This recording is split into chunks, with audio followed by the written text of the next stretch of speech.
All right, I'm live. Hey, YouTube. How we doing out there? My name's Sean. This is Federal Prison Talk. I got a guest, Ken Jackson, coming on here just a minute. I was just on the phone. He's adjusting his laptop, and he'll be popping on here any minute. And I see I got MCSE 9073. He's in the room. How you doing out there? I don't know how to call you anything shorter than that. It says hello. Hope you're liking New Mexico. I am. I am liking it. Thank you, man. Thank you. The climate is wonderful in New Mexico. Are you from New Mexico? I do like it here. I do like it here. Just getting used to it. Got my own place finally, so I could do these videos. I don't have 8 roommates anymore. So while I'm waiting on Ken to get on here, I'm going to show you guys. Last weekend, I work for this Wings for Life now. We help inmates coming out of prison. We help the families while the inmates in prison, and they even go into the prisons and do things for the prisoners inside of the prisons. And now they got me, and I'm doing the pretrial side of it. And also, they're going to have me be this director of this Wings Work project to put you guys to work when you get out of prison. So all kinds of help for people in prison. Ken works for Wings for Life. It's one of the things he does. And he's got a whole bunch of stuff. He's going to come on here any minute. I'm going to show you some clips here. Last weekend, we gave away probably, I don't know, 2,000 toys to kids. A lot of their fathers and mothers are in prison. And here's just a sample of what. Oh, here comes Ken. There he is. Hey, Ken. How you doing? Fantastic. How are you, sir? I'm good. This is Ken Jackson, everyone. And I just went live, Ken, but Ken is he works for Wings for Life. It's one of the many things you do, Ken. He's an author. He's a professional speaker. He's a consultant. He's an entrepreneur. He's got a YouTube channel, and he's got a website. It's called The KJ Effect. Ken, links in the description of this video has your little tells all about you, and then it's got links to your channel and your website. That's all on there now. And as soon as we're done with this, unlike Zoom, it instantly replays on YouTube. Oh, wow. So, and there's people in the room. And then so here's somebody just popped in, and I could put they're already saying, did you see that? I do. And cool. Then, so forgive me, guys. I'm trying to explain StreamYard to Ken. So I was just about to show, I can do this. Here's a little video, what we did this weekend, last weekend. Hello. Merry Christmas. Remember this, Ken? I do, my friend. Am I coming through? Can you hear me okay? Yeah. Perfect. I just want to show you all the bells and whistles, and I got a video of you handing out the bikes and calling off the raffle numbers, the tickets. We'll show that a little later if you want, but cool. I'm just trying to show you all the bells and whistles this thing does. No, that's a little better. And I guess you got controls on your side too, right? It's looking like I do. Stop cam mic. Yeah, share. Yeah, so if you want to show clips or anything too, and we get to answer comments live, like everybody said here. So, I put this here for you, and and I could turn them off and on. And anyways, that's StreamYard. I'm giving them a free. I got the free version, and maybe if I plug their platform, they'll give me the paid version for free. Right. Here somebody says you're coming through loud and clear, Ken. Perfect. Thank you. It's one of my viewers. So, Ken, I sent you a bunch of questions, and we may get sidetracked, but I want to start off with how long you've been working for Wings for Life. I've been with Ann about 6-7 years now. I started doing, actually how we met. I was an MC for another nonprofit event called Angel Flight. And I met Ann there and got to know her. And she asked me if I'd be willing to come and speak at a church at her Monday night meetings. And I, of course, sure. So I went down and I created a workshop, kind of a talk for them. And I've been doing that ever since. And just recently, it's been about 2-3 months, she called me up and asked me to come aboard permanently as the program director. So I'm program director for Wings, and then I also do the workshops in the youth facilities now. I do those on Tuesday at White EDC. I know you do a whole lot, and I remember when you one of your when you spoke on a Monday night and you talked about how the rich people, well, let's say um, people that make it in this world have more than one job and more than one company and more than one project, and and you do exactly that, right? So Yeah, I know Wings is just one of your. You're not full time there, are you, at Wings? well, kind of. I'm there every day, but I don't know how but you do it. All these other things, writing books and speaking you at know, schools, and I always encourage people to have multiple streams of income, and that's what that's really about. Is the average millionaire has at least 7 streams of income, but we're taught to only have one, right? So uh, just from birth, pretty much, right? From school, middle school, high school, we're taught honestly to be employees, truthfully speaking, right? yeah, And yeah, we are. the average millionaire has 7 streams. So I encourage people to start figuring that out. And there are so many ways nowadays to get paid. I tell people a lot of times, if you have a cell phone, you're sitting on $1 million, you just haven't figured out how to access it. Matthew says, "Hey, fellas, Matthew's Hey, one of my Matthew, regulars. how I are you, already." sir? Matt texted me this morning. You doing a video today? I said, "Yeah." So Matt, I got Ken Jackson here. I'm going to be working with him. He's from Wings for Life. Ken, this is a prison channel, but I can make it anything I want because it's my channel. But no, most of my people watch this because they got families in prison. They're going to prison. They've been out of prison. They're curious about prison, that kind of things.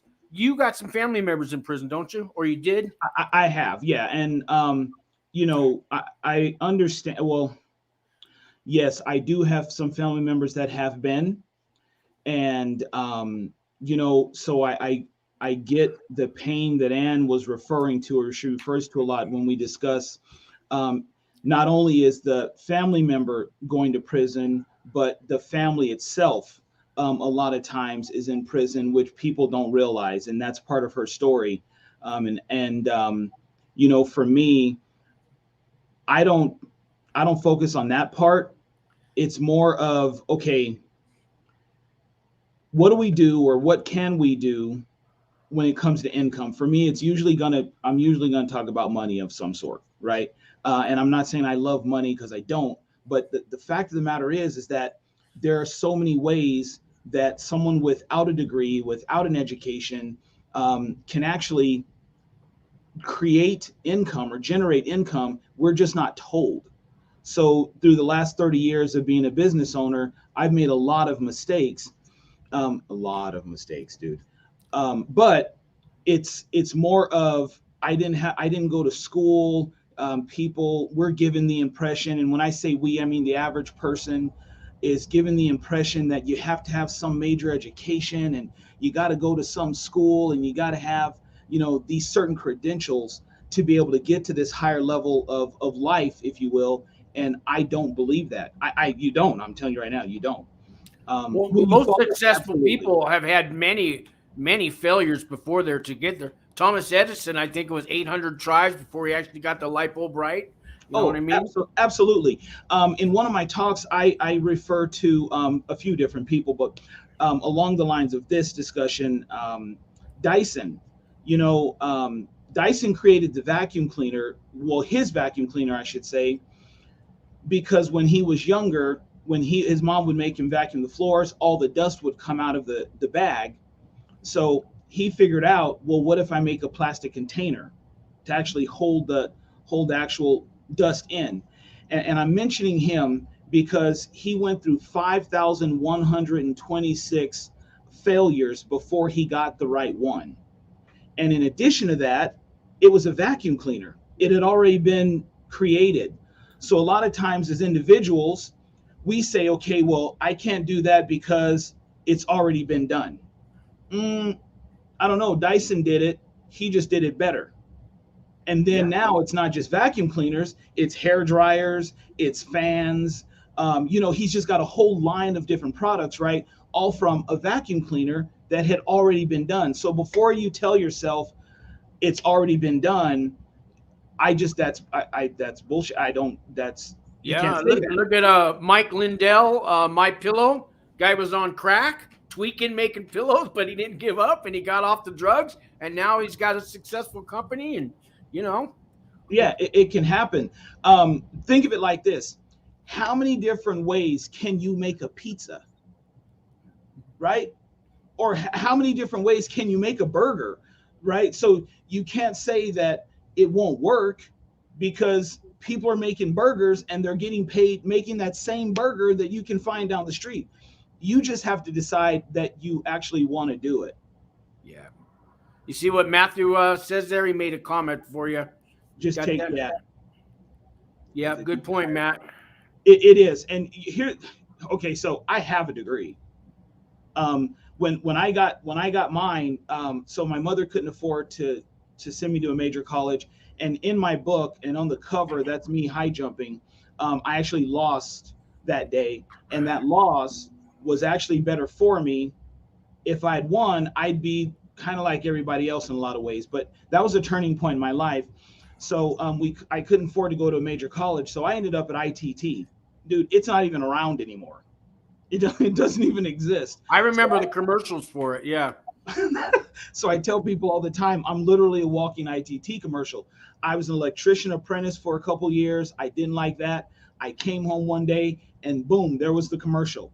Do you want to do something more? Yes, I do. Right? Do you want to work in the building? Yes, I do. Come on down. And so I just went on down and ended up getting a degree there. But then I got laughed at and made fun of a little bit because it wasn't a real school. It's not a real degree. But it was a vocational yeah, I remember. Yeah. They had one in San Francisco. It was, it had class, it had a building and offices and classrooms, but it wasn't. I know, but it wasn't a real campus. I get it. Yeah, that's what I caught. So, and I ended up at Intel for 17 years. In 1992 is when I started there. Yeah. So I got people going to prison, trying to hopefully turning their life around now. But the point is, when you get to prison, you got time to change your attitude, your thinking, all that stuff will come out a better person. And I hope they all do. Some people have already been out of prison. So, this stuff we're talking about, guys, is right up your alley. Ken is here for hope. Ken, you give people hope, and you motivate them too. And back to your book. I was going to get to that, but since you mentioned it, what's the name of your book and how can people get one, a copy of it? The name of the book is Live and Learn Your Way to Success. And it's on Amazon. And as I said, that's actually me high jumping. It's one of the only things that I could do fairly well. That was the state meet. And like I said, I lost that meet, but it was a turning point. So the book is really about turning points and asking the reader simple questions. Have you ever been through this? How did you make your decisions? Some of the businesses that I've been in, I've had to make major decisions on next steps. And they were turning points as well. So that's in there, but it's on Amazon. You can type it in on Amazon, $12. I appreciate it. But part of the reason why all right, Ken, are you an IT guy? No, not that bright. Man, so what I tell people is I'm no better, no smarter than anybody. I just think differently, but I ain't that bright. My whole goal was I just needed the piece of paper. It's right over there. It never spits money out at me. So, the theory or the concept that once you get this piece of paper, you're like set is completely false. It is wrong. I mean, like it is. And I'm not saying don't go get the degree. Hey, if you want it, go get it, make it a goal, make it a mission. I understand, but we're still projecting this narrative that you'll be okay once you have it. Like you don't have to do much and you have to hustle just as much as the next person. I have 23 IT certifications, 1 degree I use work and was consulted retired. Now I watch has been out of control. Got a son, been in and out of jail and all that. Yeah. Mental problems. That's that's the people that we're trying Yeah. to help. That's And you hit the nail on the button with that, man. Yeah. yeah, and so the book came about when I started this whole become a speaker thing. I've competed in. I went to Toastmasters, and I suggest that to anybody. Oh, I've heard of them. I've heard of them. Yeah, so I didn't know what they were. Someone in another business suggested I go, and because I was doing the training for a company, a business here, and they said, "Ken, you should go." I ended up going. I liked it and really began to get into it. And what I enjoyed the most was the impact that I would have on people. One of the goals is to actually give the perfect speech. That I didn't care about that. I wanted to have the impact. So on my website, the speech that I did in the competition is actually there, and I lost that day. But afterwards, it's what people told me that really hit. So I began to realize that people that were speakers, they had books. They all wrote a book. And Yeah, here's yeah. something that I kind of want to. This part is kind of important. When I was talking to these individuals, and you start finding them online, and all of these speakers, they all somehow they have a similar story, that they were broke. They lived on the floor, they lived out of their car, they lost everything. They've got these deep stories. And truth be told, man, I don't. So I'm sitting here thinking, well, how am I going to be a speaker like this guy over here, or anything, when I didn't come that route. I honestly, I wasn't blessed enough to come that route, if you will. I was average. My parents got divorced. Honestly, my father was a jailman for many years, and he was, not a cool person. So I had that part, and I've been through things. But as far as when you talk to, or you hear some of these people, like what they've been through, I'm not going to write a book and lie about it. Hey, man, I was average. Then what I started realizing is coming out of average is hard as hell to do, right? Coming out of an average mindset to thinking that you can actually do better is really, really hard, because the average person, 95% of people are broke, in debt, unhappy, doing shit they don't want to do. Yeah. Right? Yeah. That is, Average can be a handicap. I mean, and it it really, absolutely is. And yeah. I'm saying this because a lot of times when we feel right, going into jail, coming out of jail, right, you coming out of drugs, whatever the case may be, you may be looking at yourself like, I'm lower than. But the truth is, man, that average people, they're going through the same thing. They're just not Facebook in all the bad parts. I tell like, the stuff on Facebook is a highlight reel. It's not the bloopers. That's right. They're not putting in the bloopers. It's a highlight reel, Yeah. because they're trying to paint a picture. But the fact is, dude, some of them are struggling and they just don't want to show it. So, part of my story, the essence of it is, dude, you know how hard it is to come out of average? If you're already below average and you're going through the struggle, honestly, you're just going to have to work your ass off and work your way up, whatever up is for you. Right. And if you're already at the top, well, then you just need to prevent yourself from falling down. But dude, average gets hit the hardest. Taxes. Average gets hit the hardest. You hear it all the time, especially like politics, right? Is we're here for the working individual, that we're here for the average American. Okay, you know what? I don't want to be that person, because they are struggling, right? Mm-hmm. Oh, yeah. And that's the part I really want you guys to understand, is like, whatever you're going through right now, it sucks. It sucks. And if it sucks, then you got to keep going instead of staying in it. Yeah. So it's the problem of being average is a struggle. So when I wrote this book, it was more of credibility ultimately, and then telling my story, because coming out of average, it was a struggle, because when you're in that circle, you get laughed at a lot. When I was at Intel, the 17 years I was there, I started businesses. It was after the first year and a half. I had 4 days off, 3 days on, 3 days off, 4 days off, 3 days on. But on my days off, I was running a business. I got laughed at daily. Ken, why are you running a business? And this is the greatest job ever. And I used to tell people like, dude, I don't know what you guys see. And yeah, it was a blessing. And yeah, we got paid well, but we were still employees. So any person with a degree can get the boot. And for some odd reason, average people feel that they're secure. There is no security at Yeah, all. they settle, and you stay stuck. You stay stuck average. And if you're happy with that, I guess you're happy with that. But you know, But honestly, they're not. This is what I tell people. Ask anyone if they won the lottery today, would they go back to work? 9.99% of the time, they're going, dude, hell no, I ain't going back to work no, because they don't like it. right? right. So it's that.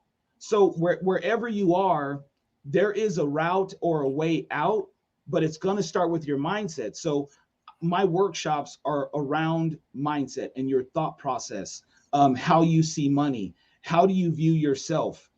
The other thing is, well, if someone has already gone through it and they've made it through, then we just have to figure out what their mindset was and then some of the steps that they took and see if we can take those same steps.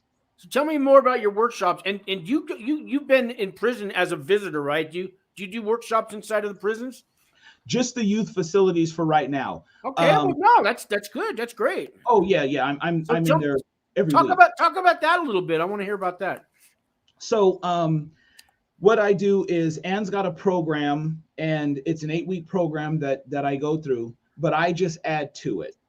It is really around mindset. So I talk about investing. I talk about the possibilities that they may have now while they're there with, communicating with their family on the outside, and how their family could actually start investing money and building this nest egg, if you will. And then we also discuss different communication skills. We talk about what it is, sometimes to be a parent and things of that nature. So it's actually an 8-week course with different subjects. I just add in, and I always talk about having a positive mindset, but then having a growth mindset, right? It's something that we were never taught. And again, I mean, we as just the average person was never taught, because we've been taught to be an employee and say yes sir, no sir, and climb some ladder that we don't even want to be on. So the juveniles that are in these facilities, when you talk, how do they respond to you? Are they getting it? Are you getting through to them? Do you see any lights going on in their head? It is one of the most fulfilling things I've ever done. We had one kid write back. His response was so awesome, we framed it. Wow. I've got a group of kids. We talk about how things are going in school, and then we talk about the markets. It's going over really well. We've had a really, really good response from these kids, and it pumps me up just to go in and talk to them. That's great. I know kids are smarter than we think, and these millennials, I mean, they can build a website at 3 years old now. You know what I mean? This technology, this next generation, if we don't help them now, they're going to be in charge of us soon. And yep, you know what I mean? Yeah. Oh yeah, no doubt, my friend. They and yeah, I talk about assets and liabilities. That's the other thing I talk about, is understanding the difference between an asset and a liability. The other part that I do, man, is I literally tell you the mistakes I made. Like, dude, I really jacked this up. From my cell phone stores, I actually used to import horses from Chihuahua, Mexico. All of that is incorporated because, hey, I'll tell you where I screwed up just so you don't make the same mistakes. Right. Yeah, I've tried different things in my life, and this time my ship's going to come in. And the last time I thought I hit it big, I went to prison for it. So you got to make sure you do it legally, guys. No, right? Absolutely. So what I tell people is, okay, first of all, I understand the hustle game. You know what I'm saying? And if you can take that same mentality, you can do it with stocks, you can do it with crypto, You can do it with cars. You can do it with, I used to, I had a pastry business, and I really learned distribution. So it was a fundraising company. I would have little league teams and girl cheerleading teams. They would sell my product. Well, I Okay. understood distribution, Okay. right? That's part of the Yeah. game. They think economics 101, right? Yeah. So you can take that same hustler mentality and do something legal with it. The difference is going from microwave to oven. We can agree that the best meals come from an oven, not a microwave. Yes, I agree. Okay, a microwave, yes, you're going to eat, no problem. But oven, when you put the time into a meal, the kitchen's a mess, but when the meal comes out, it's just better for you and it tastes better. The problem is it takes longer. You know what I did this weekend? It's my first weekend all by myself in my own apartment after 10 years. So I went out and I bought all this bakeries. I made homemade banana muffins yesterday from Nice. scratch. And then I went and made homemade pizza dough and kneaded it, added the yeast, waited 4 hours, let it rose, rolled out, made 2 pizzas and Nice. homemade sauce and everything. And I just and I got all this stuff. Like I'm doing sourdough bread later, probably next weekend. And, just in it, because I haven't done this in years. And it's, I have to do things that are I can't I can't drink, I can't do drugs, I can't gamble, I can't do any of those things. Not just because I'm on probation, but there's consequences. Forget going back to prison. The consequences that come with it just ruins your life. You know what I mean? One of the Absolutely. consequences is going back to probation violated me, but that's not the biggest consequence. It's living with it. So when I made those homemade banana muffins, man, I it was like the best Saturday I've had by myself in I don't know how many years, man. Exactly. Because you took time, you learned something, you were proud of yourself. And what happens, right? Whether you're in the game or the average person, is we want the quick buck. And don't think that because you're either in prison or going or coming out, that they're thinking something different or anyone's better than you. They're thinking the same way. The average person is thinking the same way you are. Bet on black, bet on red. I want it quick, and they want the microwave. But look at the story you just told about cooking it yourself. So imagine if you invested in a stock or in a crypto asset or bought a small piece of land, right? And just sat on it for a while, right? And I believe it was Warren Buffett said that the market is a device that's used to take wealth from the impatient and give it to the patient.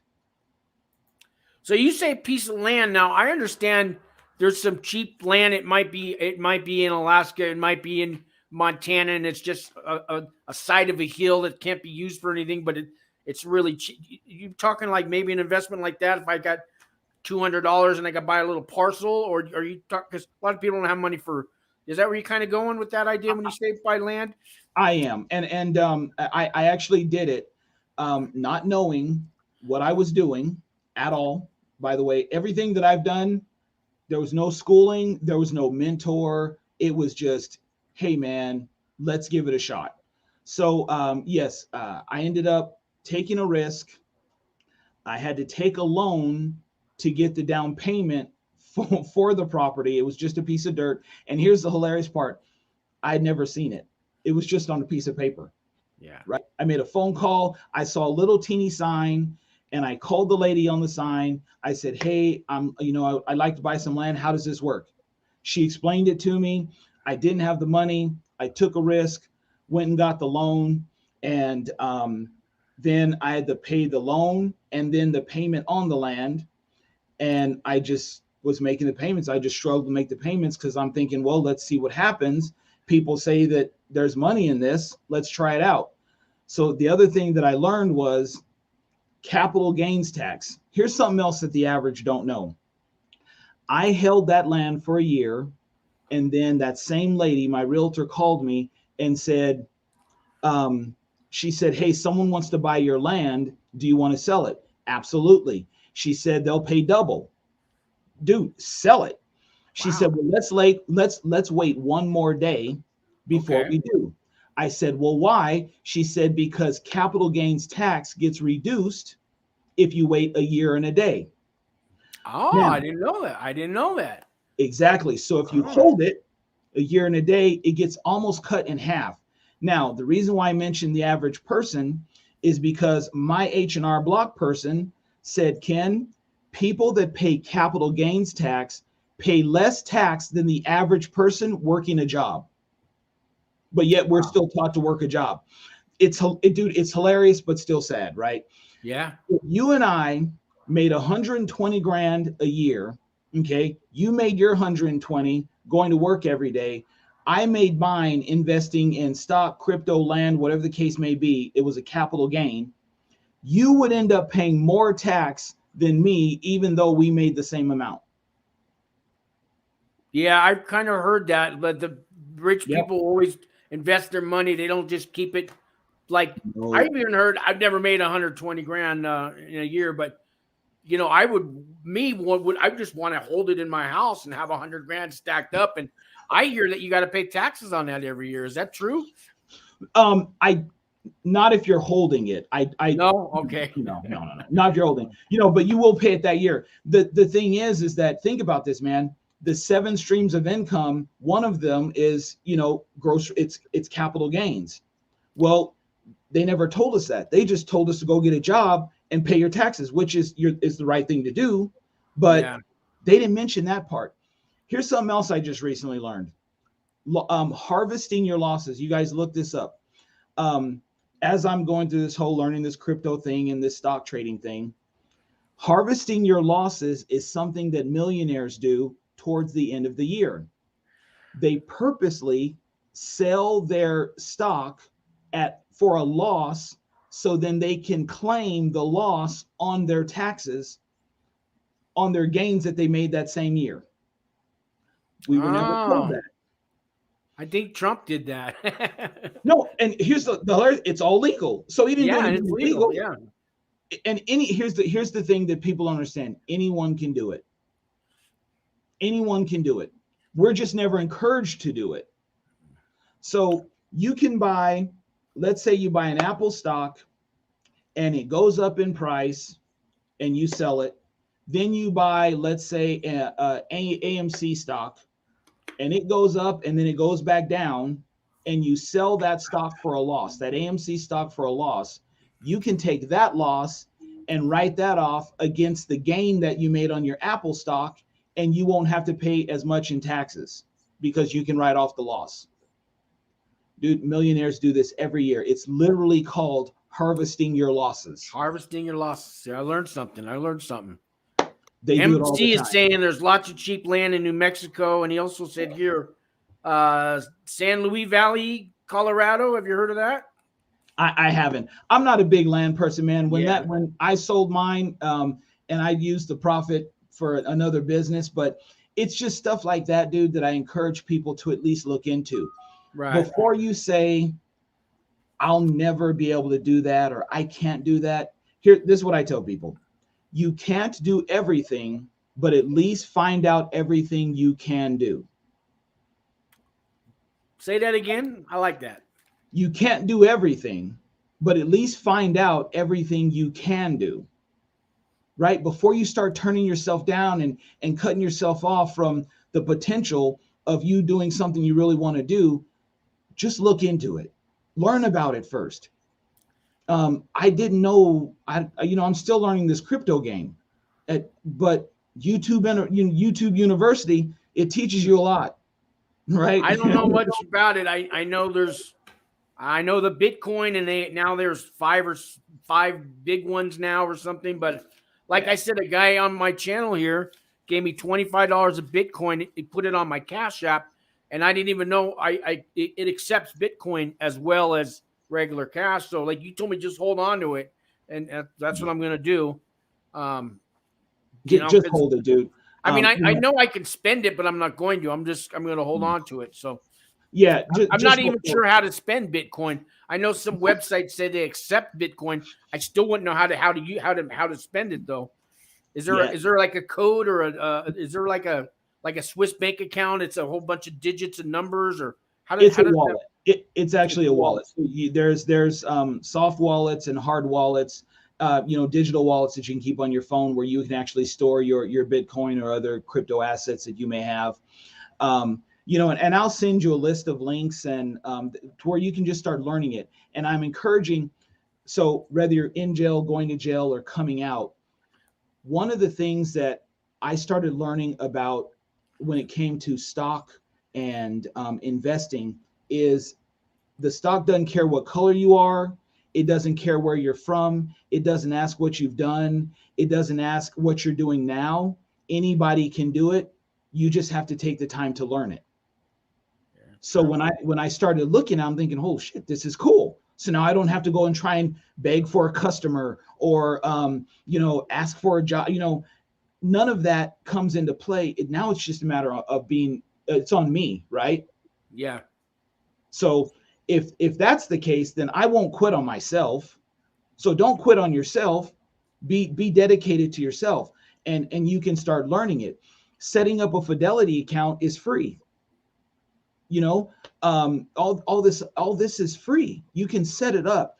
It's just learning it and then having the mindset to know that, okay, I'm in an infinite game. Don't bring a finite mindset into an infinite game. You have to understand the difference. And when your mind is right and you start really thinking about it and you start listening, I listen to books. I would say I read a lot of books, but I listen to a lot of books because wow, I couldn't read when I was younger, but I just listen to them, Yeah, So audio. You mean audiobooks? absolutely, Right? Yeah, absolutely. yeah.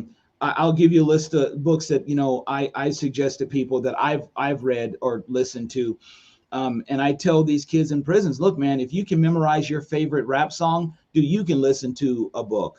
Yeah. Like real talk. And man, I'm a hip hop head, so and I get it, right? But that guy ain't paying you. Right, you memorizing those lyrics and how to play the guitar to whatever song, that shit, it don't pay. Or at least you're not getting paid for it. So you start listening to a book that'll adjust the mindset, and then once that starts developing and growing, it's limitless. It's limitless what you can do. I believe every person that is on this call right now has a story. You've lived through something I couldn't live through. You've done something that I couldn't have done, right? You have a book inside of you. I don't know, maybe I believe you do, because there's someone that will see value in what you have to say. They will, because we're all different, right? We've all been through. I look at it like we're the star of our own movie, and we're the producer, the director, we're the actor, we're the main star, and we get to write the script as we go. And if we don't like where the direction, we can change the script at any time. And it's easy to say that, but if I just keep telling myself that, and if I don't, I know God's watching me, and maybe there's a bunch of angels up there and everything else, and I'm the show, but at least it's my movie, and you're saying it like a book. I get it, the same kind of concept, right? Yeah, you're a force. Okay, so everyone on this call, you are a force. Everything is in motion. Everything is moving. So the things that you want, you can attract. It sounds silly and just asinine at times, but you can attract it. And when you start actually moving in the direction, or at least your thought process moving in the direction of the things you want, you will be amazed at what comes along. Here's the other thing that I found. People have no idea what they want. Right? They have no idea what they want to do, and it's crazy because if you ask anyone and you ask them, hey, would you want to win the lottery? The first thing they say is yeah. And then you ask them, what would you do with the money? I don't know. I just want to win. Right? So if you can't balance a checkbook with $100, what makes you think you deserve $1 million? Right? So then you start thinking, okay, how do I take care of what I got? How do I improve on what I got? Right? It's the talents. The king goes out of town. He gives 3 guys talents. One gets 5, one gets 3, one gets 1. But when he comes back, 2 of them doubled it. The other one was afraid and he buried it. Now, who got more? The people that doubled it. So we get mad at the rich and wealthy because the rich get richer, but or are they doing what they're supposed to be doing? They're not burying their talent. Right. The average person, we see fear, we instantly pick up a shovel and go, oh my God, I don't want to lose this. Let me bury it, instead of just letting it out. Right? Really think about it. We bury our talents. So I don't know, statistic I learned, the chances of you being you is 1 in 400 trillion. That's 1 in 400 trillion that you become who you are, that the human being that you are. So if you want to win the lottery, guess what? You've already won. Okay. You've already won the lottery. You could have been a sheep, a gnat, an ant, a dog, a cat, an alligator, right? You are the apex. You're literally made in the image of the mightiest force that's ever been. You've won the lottery. Now we just have to figure out, what are you going to do with your winnings? How do you allocate your winnings? Does that make sense? Yeah. It's so much possible. Oh, wow, look at that. 3,000 to 5,000 owner finance with 500 down. See, now that's doable. 500 down, that's doable. Yeah. It is. Yeah. So one of my goals is just to put the thought, right? Whatever it is, I just want to crack open the mind and say, okay, maybe if someone leaves here and goes, wait, maybe this dude may be right. What if I tried that? Or what if I tried writing a book? Or what if I tried writing poems? Or what if my art was good enough to turn into an NFT or sell online? What if? Instead of, dude, I can't do that. I've been in prison. Yeah, the what ifs, I sat in prison for years. What if I did this? What if the what ifs.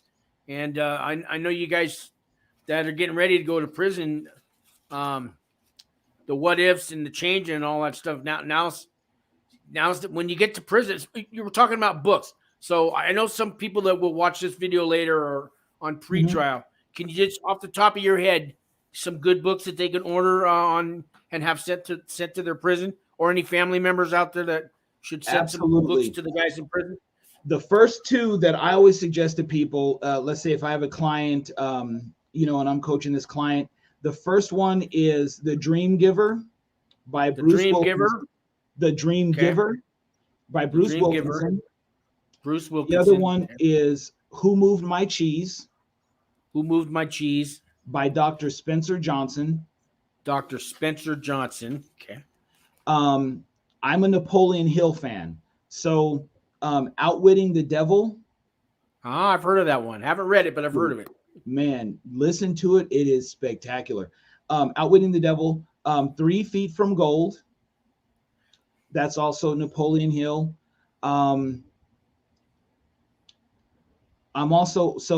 I like TD Jakes. He's got one called Instinct.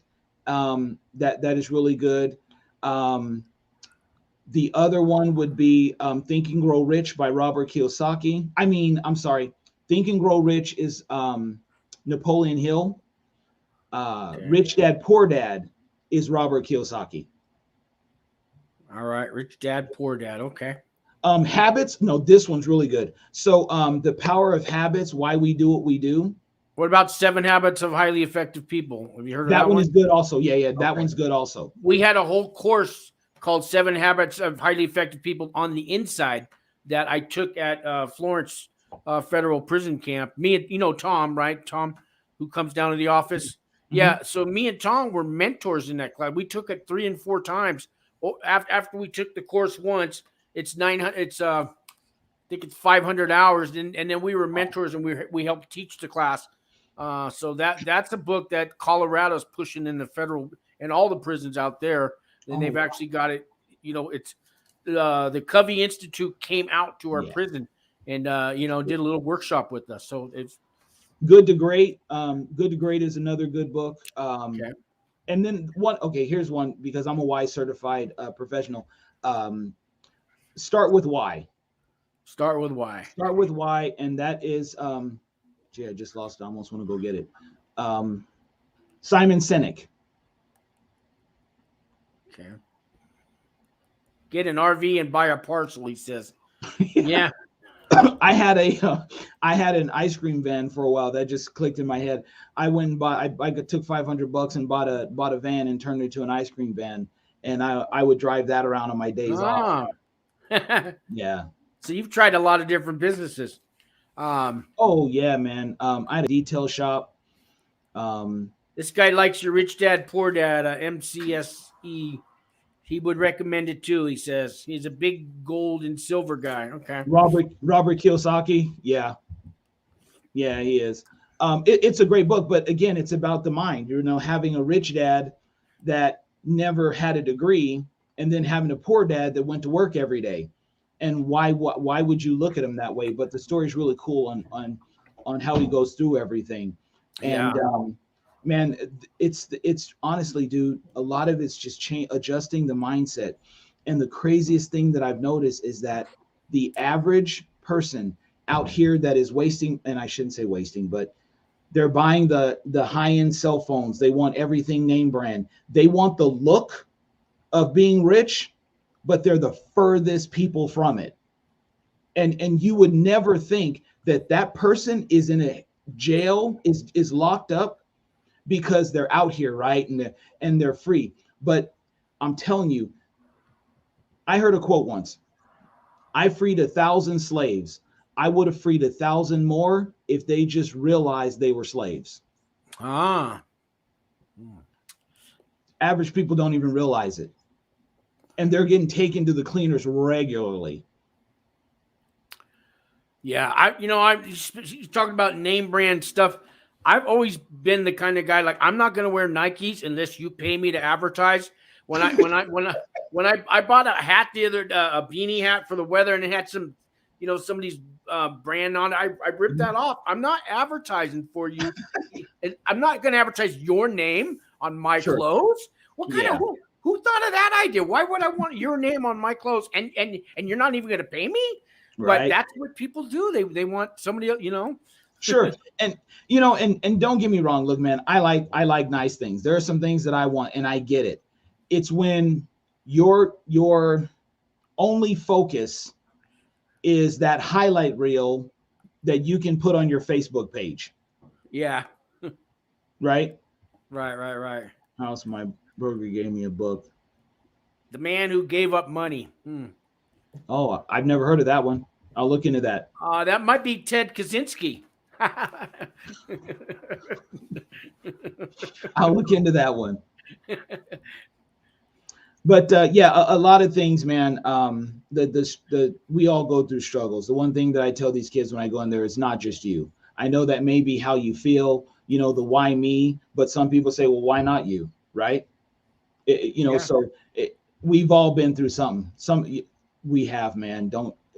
I've had my day. I've been broke, right? From bankruptcy and having to fight my way back, owing the government $56,000 because my mistakes. When I quit Intel, I was $375,000 in debt with 2 houses, a new baby, and I took care of my mother. So it wasn't the smartest thing to do at the time. But then there's that mindset of, okay, I have belief, I've got faith in what I'm doing, the direction I'm going. Let's give it a shot. Yeah. So I just walked in and quit. I actually asked to be laid off, and they told me no. So I had to make a decision.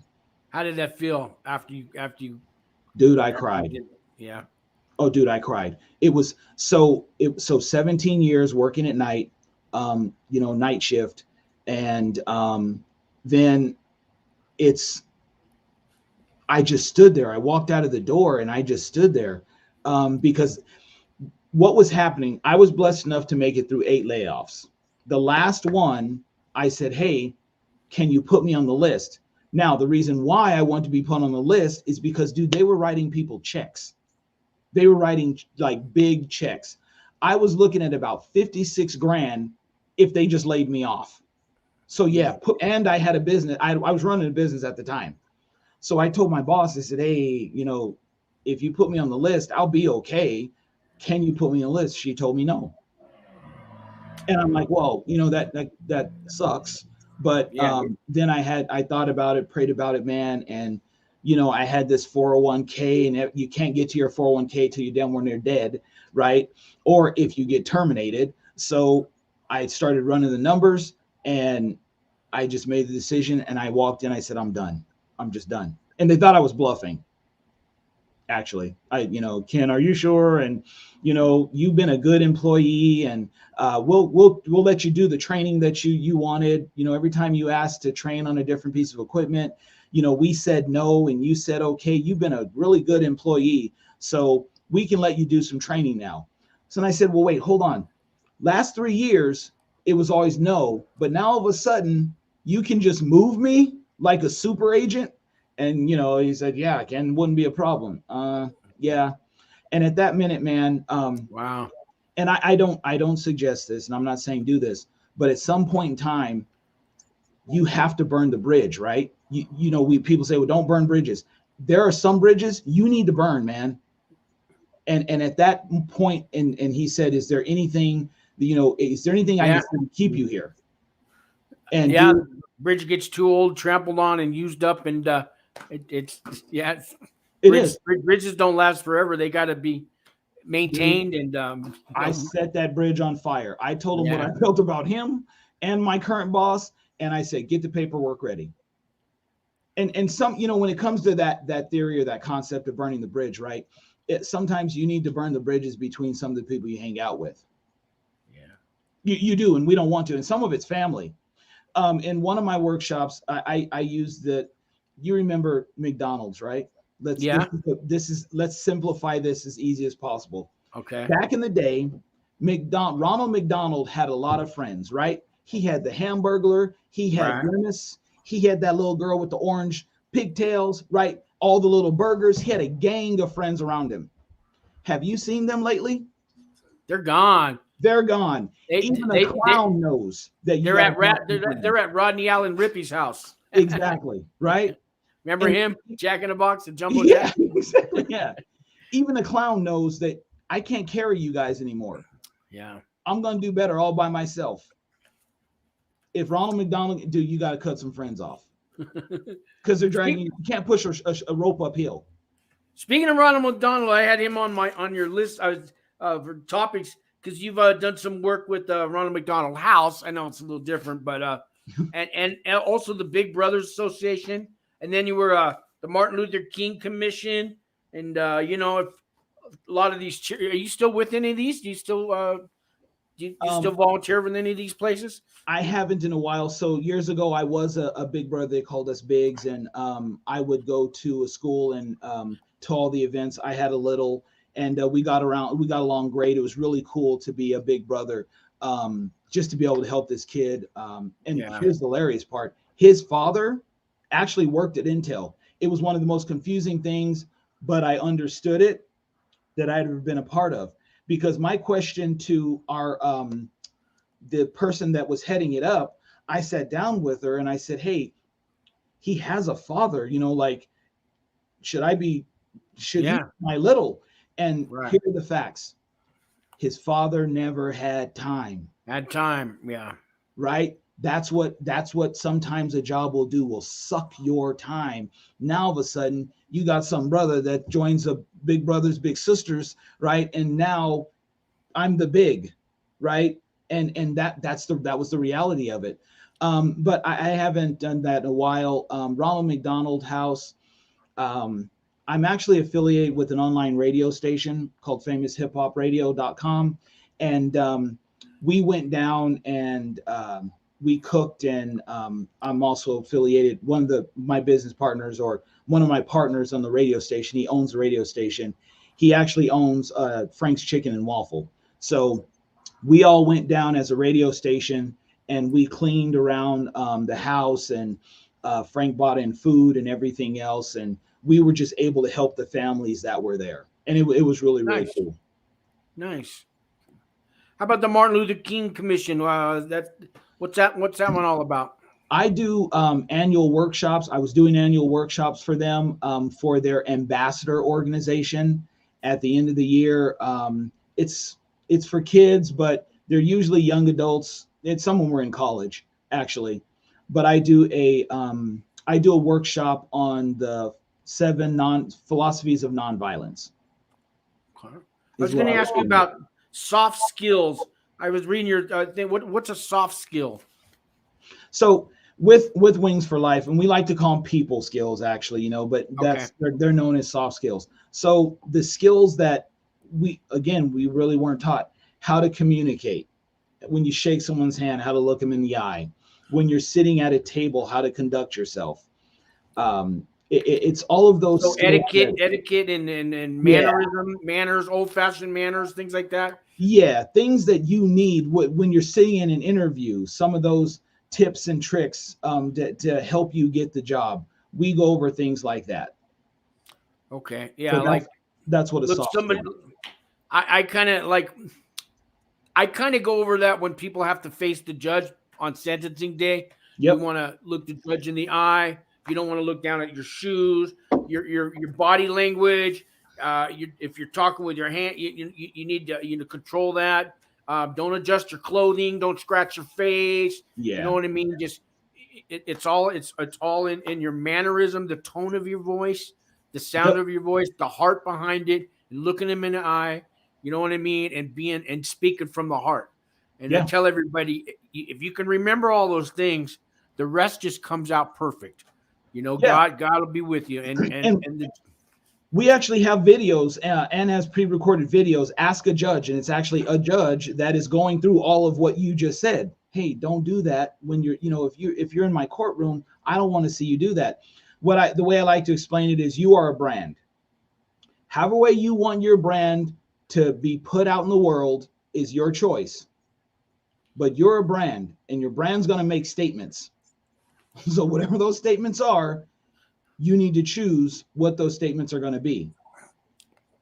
One expression I like is, you never get a second chance to give a first impression. Yeah. And it happens, right? And then you're like, oh my gosh, what do I do? And we all go through it, right? Right. Part of it. So you get second chances, but that first, decision they made about you, you can change that later, but it's stuck there. It's you know what I mean? So my daughter worked for Walmart 3 years and left after they started hiring new people for more money. More money. Yeah. You know, that's a problem right now. They're doing these incentives and $1,000 sign-on bonus, but you got 15 other people that work there, and well, I've been with you 5 years. Where's my sign-on bonus? Do you want me to quit and reapply? Or, I mean, yeah. We say that at Intel. Dude, don't get too cocky, because they'll fire a 60 and hire 2 20s for the same amount. Yeah. Right? It's just true. So, bring down the ego, bud, because I don't know, man. I just didn't. I knew that anyone can get the boot, man. That's just reality. So I just worked with a lot of people that felt that they weren't going to get it, and they got it. He had this other question here. Even to ask for a raise is very dangerous. Well, that's there's got to. Is there a right way and a wrong way to do that? Yeah.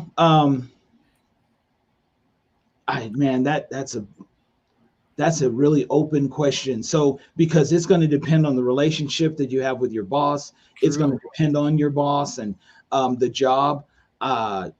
Something that I learned is that when you're actually in the interview, and there's a certain amount. So let's say this job is going to be $10 an hour. It's okay to negotiate, right? Don't make that the first thing you talk about. But nowadays, the person that is doing the interviewing may bring up, okay, well, it starts out at $10 an hour. There's nothing wrong with saying, with my skill set and my history, is it possible to get paid more? Now, of course, they may ask, well, how much do you think? Well, I feel I'm worth at least $12 an hour with all my skills and history. How would I don't know how to say that to them, but without, Here's the thing, right? Without them saying, get out of here, right? That's the fear. Yeah. Well, the job's only 10, so, maybe you need to look somewhere else. I don't know. No, and it happens. It's just that we've never been told that it's okay to ask. Yeah. right? We've never said, well, hey, negotiate.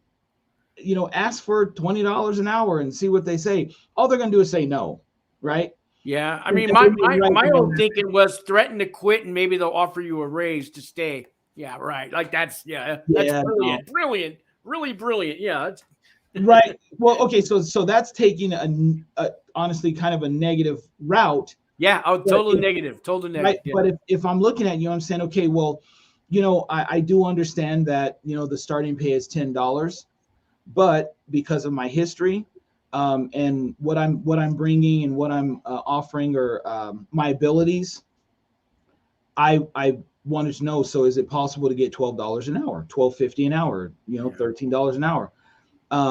Based on, I mean, you can even throw statistics. The reality is inflation.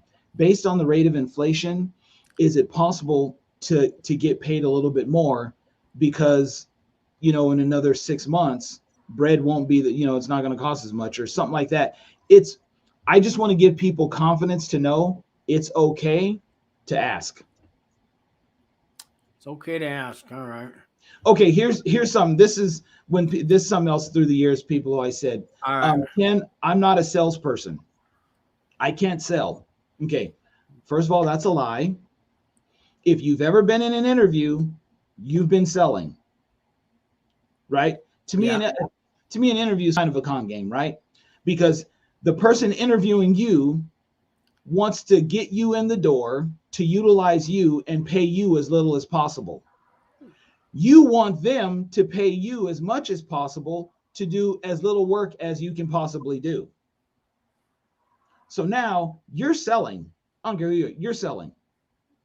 You're selling yourself to them, and they're selling what they have to offer to you. And someone's going to buy. Yeah. Right? So at a job, we work hard enough so we don't get fired, and they pay you just enough so you don't quit. Well, also people say they're not a salesman. So you ever asked a girl out on a date? You're selling, bud. You know what I mean? You ever asked your parents for I need a favor, Dad? I need a favor, Mom? You're selling. Ever asked them to borrow some money and then you got to explain why you need it? So Yep. yeah, we sell ourselves, right? You're selling. So if you can, again, now let's get that out of our heads, right? I'm not a salesman. Yes, you are. We just got to figure out how you need to sell yourself. Yeah. Right. And Right. and that's just how it is. So when some tips, because I've had to interview people too. In an interview, if you're sitting in someone's office, look around the office, right? If you see a picture of, let's say, a football jersey, whether you like the team or not, take notice of it. Bring it up. Oh, I see you like the Broncos, or I see you like it lowers the wall, right? Yeah. It now says we can communicate on another level, which is cool. If you see that they've got a paperweight and it's a golf club, obviously they like golf. Or maybe it's not obvious, but it's there for a reason. Bring up golf. You don't have to be a master at golf. Just hey, I see you play golf. Where do you like to play golf? I had an uncle that played golf. They don't know, but it lowers that wall. I got you. Yeah. Coming in and doing this. Now it's more like, okay, let's talk. Does that make sense? Yeah. No, that's good advice. Yeah. Right. Colors that the person's interviewing you, that they may be wearing, or pens and things like that. Sure. If you take note of that, right? Hey, I noticed you're wearing, that's a Wings for Life shirt you got on, right? Yeah. Hey, I heard a little bit about that, a few years back. I don't know everything that they do, but I heard it's a really cool organization. Yeah. Or a picture of their family on their desk. And Exactly. I get it. Yeah. Sure. Make some comments. Oh, you got a boy and a girl. Wow. Just. Exactly. Right. I got two nephews, right, that love playing soccer. They don't know. Yeah. But they got a picture of their kid in a soccer uniform, right? It's those little things to help you relax. And honestly, it helps them relax with you, because walking through the door, it's almost like we're going into battle, right? Oh my God, I'm nervous and everything else. They may be nervous. And it could be a situation where if you take note of those things, we can just have a conversation now. I've literally had to tell people like, dude, don't worry about this. We're just going to have a talk. There you go. Put them at ease, Yeah. Relax. Yeah. Yeah. It's been about an hour, Ken. I just want to ask you a couple of things here real quick, and then probably wrap it up. But how can people change their future? I know that's one of the things you talk about. Maybe you can touch base on that. I got that off your website. So I help people discover their why. And so we went through, there's a process that was done. Dr. Gary Sanchez, he's actually one of my mentors on this path, but he actually was working with Simon Sinek, the author of Start With Why. And you can actually look up Simon Sinek on YouTube, or type in Simon Sinek explains why. But there's a process that they created.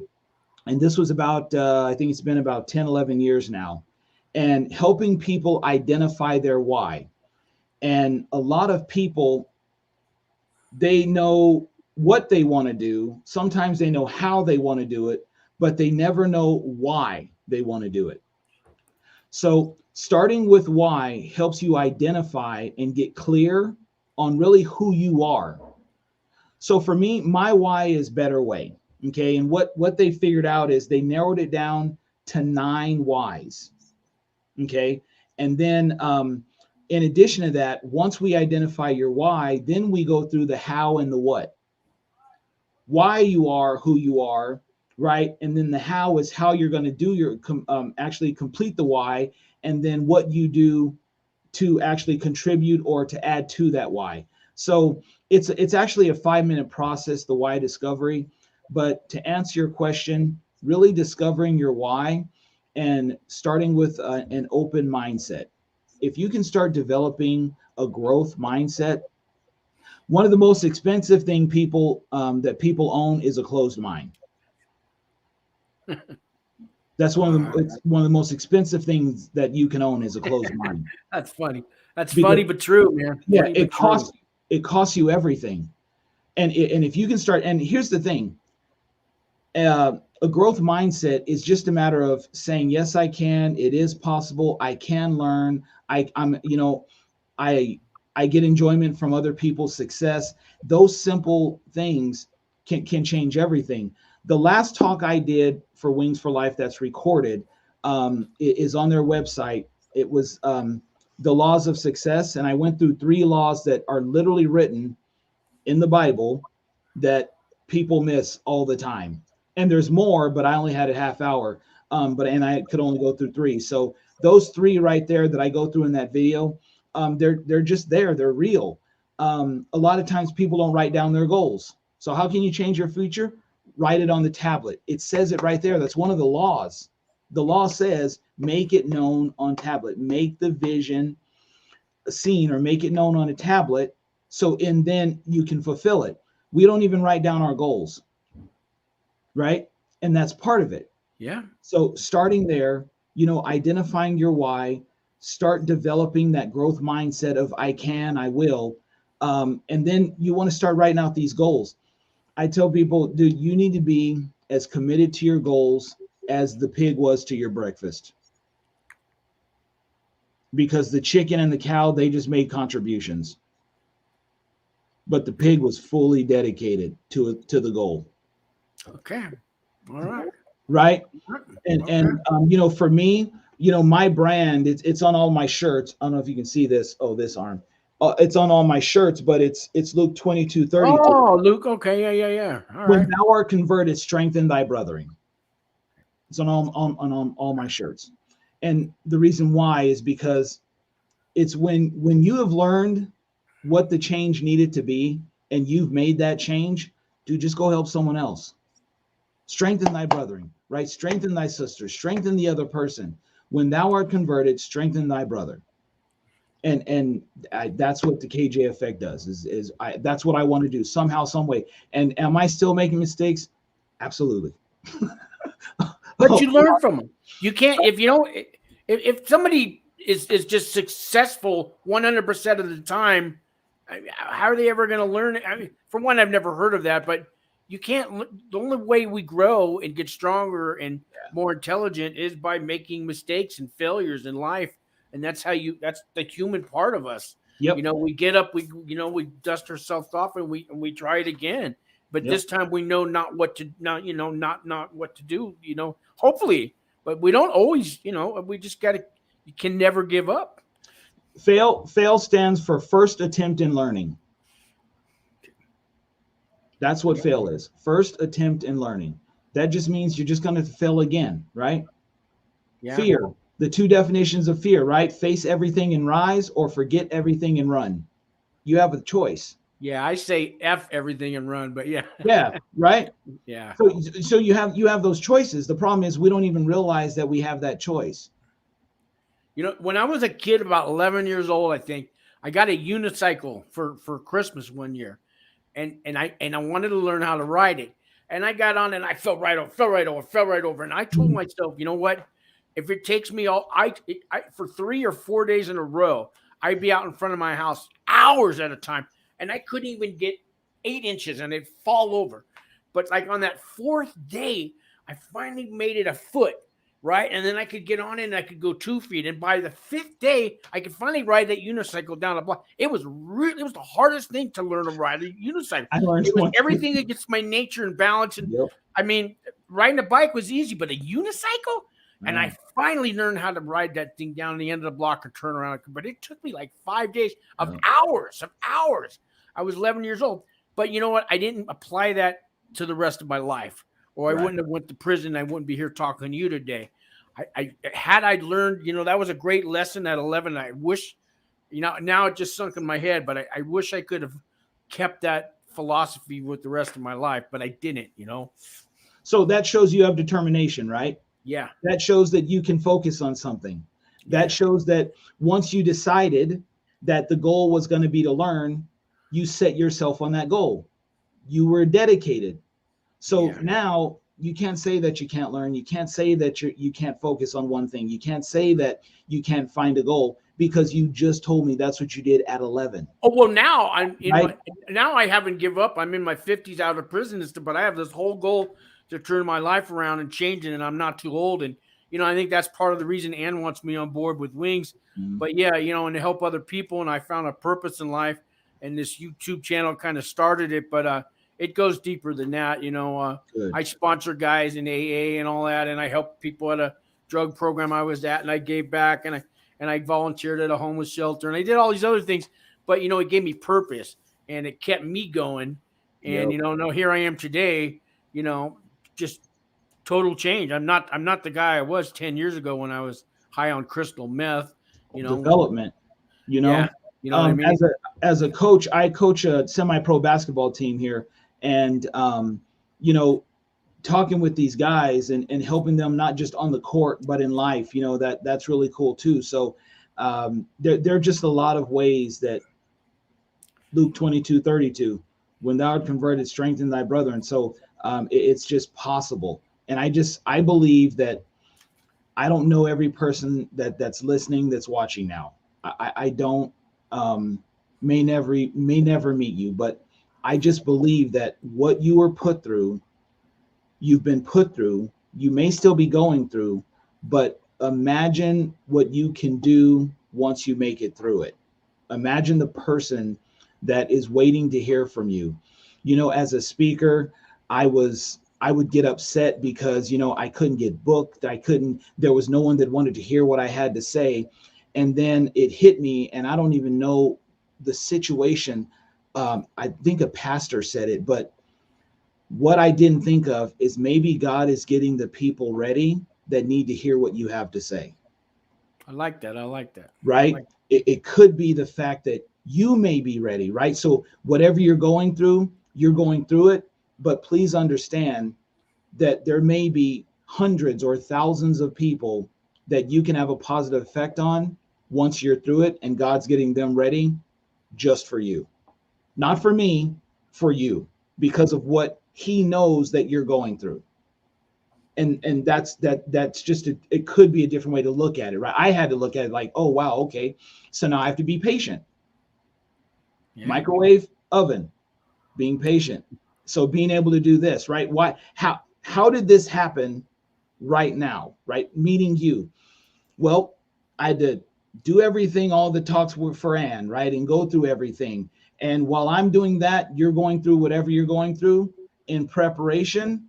Right, So right. hopefully we can help each other now moving forward. Yeah.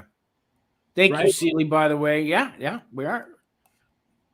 Seeley says I'm a good mentor and example. Thank you, Seeley. Awesome. Awesome. This guy, I'm going to give a shout out real quick to Harvey Talks Prison. He did 29 years in Missouri State prisons. He's got a YouTube channel, guys, now. It's called Harvey Talks Prison. Here's a guy who's turned his life around. 29 years in prison. And if you ever get a chance, check out his channel. Will do. He talks about the real life stuff that went on in prison. But he's a humble man now. He's not in there telling you how to make a shank and a tattoo gun and all. Right. He's not like that. No, he's all about, turning their life around and doing something. Once you get out of prison, your life is not over. Even once you go to prison, he did 29 years, and you know what I mean. Any of you that are going to prison, out of prison, I know Wings for Life is here to help you. Ken's here to help you. I'm here to help you. God's always there to help you, but sometimes you need the human touch, right? Hey, there you go, Ken. Appreciate you. You see what she says? Yep, I appreciate it. Being a man of God. When it comes to time, it's just how I look at it. The value of time is, what if I told you that I could give you $80,000 every single day? Yeah. 80,000 plus every day, but you could only spend it. What would you do, right? People, I'd buy my mom a house. I do this. Okay, that's on Monday. Then on Tuesday, I'm going to give you another 80,000 plus. What do you do with it? Yeah, you remember that movie Brewster's Millions? I think it was with Richard Pryor. Oh yeah. Oh God, it was hard to spend that money, man. Right. He had to spend 30 million in 30 days, and then yep. if he could do that, he'd get 300 million. But he didn't know he was going to get yeah. Right. So here's the thing though. In relation to time, you're blessed with 83,400 seconds a day. That's how many seconds are in a day. So if you wake up and say to yourself, if I treat every second like $1, what's the best way I should be spending my money? Because I'm blessed with this. I can't save it. I can't store it. I can only spend it. So even in jail, and Ann says this all the time, right? In prison, right? How are you spending your time? Well, if you were given that, you're given those dollars every single day. How are you going to spend that when you get out and you're blessed with that money? Because people are like, well, no, I don't have any money. Dude, time is more valuable than the paper dollar. So now you've won the lottery, being that you're a human being and you beat the odds at 1 in 400 trillion. And now you're blessed with this money in seconds every single day. Now put that in perspective.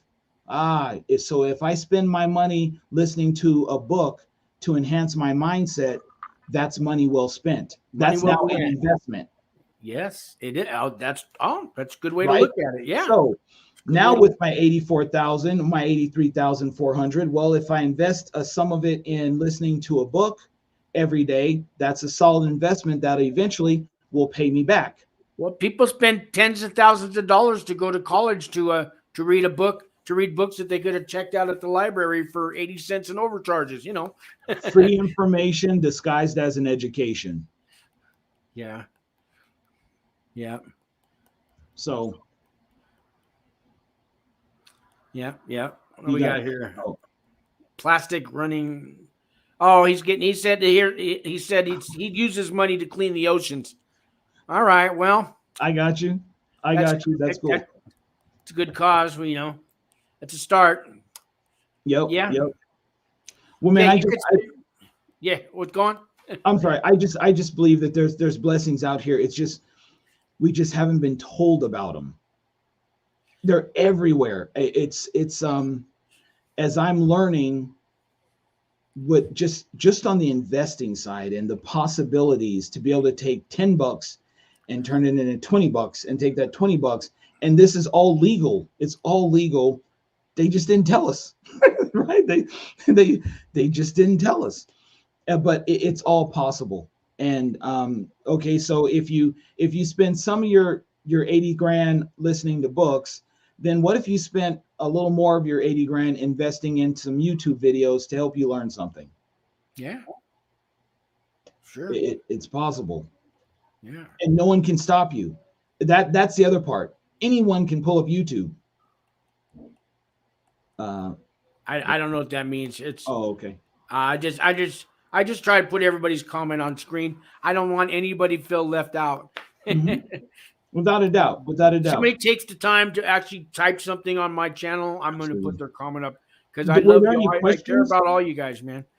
Were there any questions? Did we miss anything? Oh, there was something here. It said, oh yeah, if you guys want help finding the land, holla back. He's the guy who knew about the parcels for $3,000 to $5,000. Yeah, you guys have any questions before we wrap it up?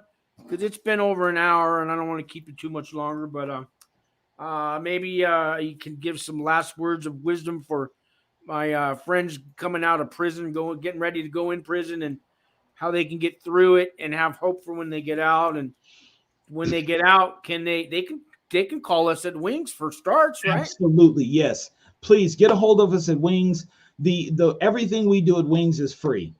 So you can come and we do clothes giveaways. We do we can provide outlets for women, right? We just had a Zoom call with an organization that provides clothing for interviews. They train you how to interview, help you write resumes.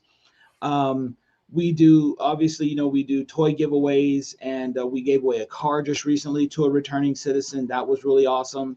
So Wings is definitely the place to be and place to come to for assistance. And how about people from other states besides New Mexico? Can they also call Wings? Are we able to help them at all? Absolutely. So Wings is nationwide and then in 3 other countries. So it is, we do have resources. And then now with Zoom, all of these courses are now via Zoom, so you can jump on your phone, on a laptop, computer, whatever the case may be. So we have the possibilities to help you learn. It's all there if you really want to. I'm the new guy coming on board Wings, but I know Ann's also gonna have me helping out running a project to give you guys an actual paying job. So when you get out, don't forget about Wings too. So and then we have companies that we can refer you. We've got a roofing company that'll pretty much hire you on the spot. The lady said it, like, if you come to the interview, there's a really good chance we're going to hire you on the spot. So we've got different companies like that we work with that will, if you're a returning citizen, we want to help you get that job. So for me, it's yes, get the job. Find something that you like to do. And I got people out there whose relatives are in prison. They can call Wings too, and we can help them, right? Yeah, because like the workshops and the talks that we do on Mondays, there were actual people in prison listening in.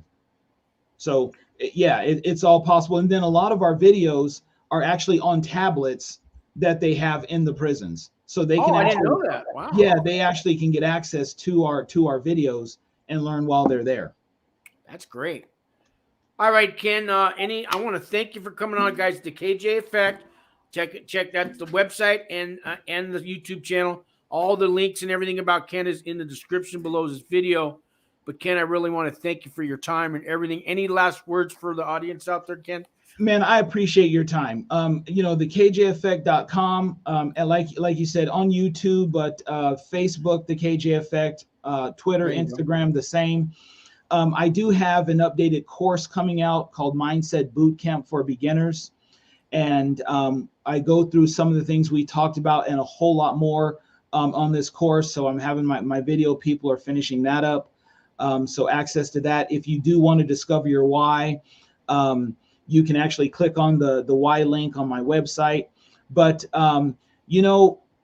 we can go with the cliche of keeping hope alive and everything else. But, what I really want you to know is that it's possible to really live the life you want to live and do the things you want to do. Black, white, red, or brown, male, female, it's a lot of times it's a decision. Now it's a struggle, but it really boils down to a decision. So decide, commit, take action, succeed. And anyone can do it. Especially when it comes to this investing area and everything else, my friend, everybody has a story, and you have value. That's the part that I don't think people really see and believe, is you have value. You've won the lottery, you're here, there's a reason. Now let's find that reason and let's apply what we can learn. Let's learn some more and then go out, Luke 22:32, and strengthen thy brother. All right, Ken. Well, thank you very much. God bless you. God bless all you guys out there. Don't forget to like and subscribe to the channel. Ken, I'll see you at the office next week. I know I'll be there Tuesday for the staff meeting. And thanks again, Ken. All Hey, right. thank you. God bless you all. Appreciate you. You bet.